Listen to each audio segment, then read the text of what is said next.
نو ابتدا د حکمت څه شی مولوی صاحب دا یو بادشاہ سره بولا یو ورځ بادشاہ لقمان صاحب ته یو ورځ چې ده بادشاہ لقمان صاحب ته وی لاړ بشي سبشي لاړ بشي دا حیوان ویسه یو پسې ورتوی دا ویسا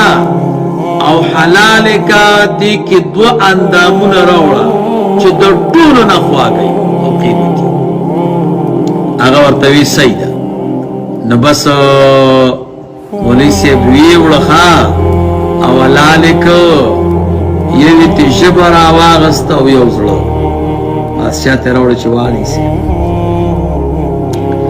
اگا ورطوی چه داولی وی پا دیر طول پسکی ددن خواگا و قیمتی نشتا ازولی بادشاہ دے او دا جب ترجمانا بس بے ورطا مولی سے بل اور اس پسور کو ورطوی لار بشی او دا سی دوان دامون با پکی روڑی چی در طول نبیکاری وی سیدہ چی لار بے ورطا جبا او بے ورطا زل روڑا ورطوی چی وانا که مخی دم دانا وڑا اس دم روڑا وی سیب چی دا دوان دامون خراب چی بیا دا دین بیکار نشتا گو او چی دا دوان اندامون خشینو دا دین نو خبر قیمتی و نکلا او وہ غلام نو مولانا سیب نو وہ غلام نو سو چلو شو نو بس حکمت خبرتی دا دیزے نشو او سو کوئی چه دا حکمت ابتدائی دا دین وا یو ورځ بادشاہ تلیو او لوی او دسماتی بانی ناستو نو صادر پزان چولی او دیر وقت تیر که بیا چه کل وقت تیر که ورطوی بادشاہ سیب لوی او دسماتی بانی دیر وقت متی روا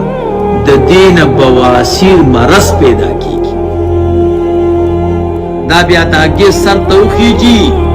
بیا خدا نه خواسته لیونی بشي وی د حکمت اولنۍ خبره وی دا د دې ځای بیا شروع شو تاسو خبرې شوې او څلورمه خبره به درته وکړم لقمان حکیم صاحب وایي وی 4,000 پیغمبرانو سره مې وخت تېر کړی 2,000 چې هغه مې شاګردانو او 2,000 مې استادان نبوت مرتبه جدا ده وی د 4,000 انبیاء د مجلس او د صحبت خلاصه وی مولی صاحب دا غینه می خبری راوړي سو خبری اته خبری سو خبری یو خبره ګورډه رقیب یو خبره پکې دا وا راتوی اذا كنت في الصلاه فاحفظ قلبك وی چې مسکه ولاړی د زړه حفاظت کوي الله ته ولاړی کنه نو خدای پاک دې په زړه خبر دی دویمه خبره دا وا واذا كنت في الطعام فاحفظ حلقك چې ډوړی خوړه د مړی خیال ساته چې ونن خري دریمه خبره دا وا واذا كنت في بيت الغير فاحفظ عينك چې د بل چا په کور کې کینی نو د سترګو حفاظت کوه څلورمه خبره دا وه اذا كنت بین الناس فاحفظ لسانک چې د خلکو په منځ کې ناستې نو د ژبې حفاظت کوه پنځمه او شپږمه خبره دا وه اذکر اثنین دوه یادوه الله یادوه او مرګ یادوه وانسه اثنین ومواتمه خبره دا ده چې دوه یادوه دوه هیروه یو چې بل سره د احسان وکړو او بل څه چې بل د سره بد وکړو چې بل سره د احسان وکړو دا مې هیروه او چې بل د سره بد وکړو دا مې هیروه پنځم نمبر خبره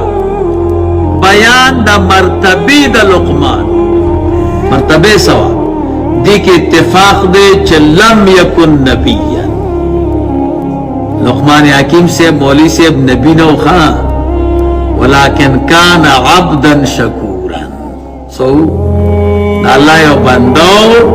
اور قدردان. شپږم خبره ده ته چې کله الهام او القا کېدله نو ابتدا د القا او د الهام د سنه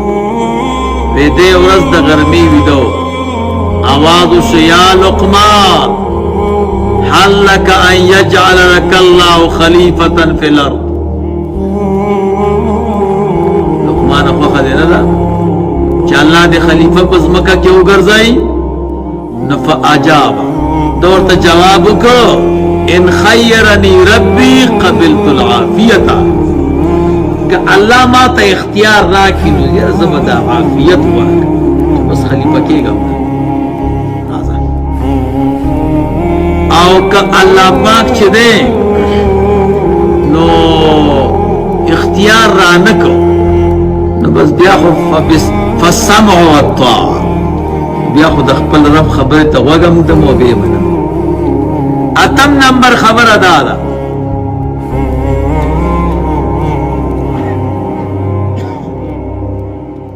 اتم خبر ادا ده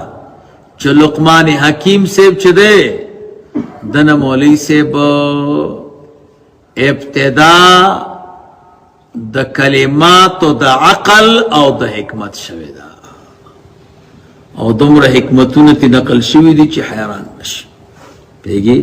ډېر ذکی او ډېر هوښیار ها. قبر چرته ده نه هم خبره وی قبر چې ده الرمله من اعمال الفلسطین. فلسطین په خاریو کې رمله یو علاقه ده او رازا بین الشام و بلاد المصر کې الته چې د رمله او غزه ورته وای الته د لقمان حکیم صاحب قبر ده.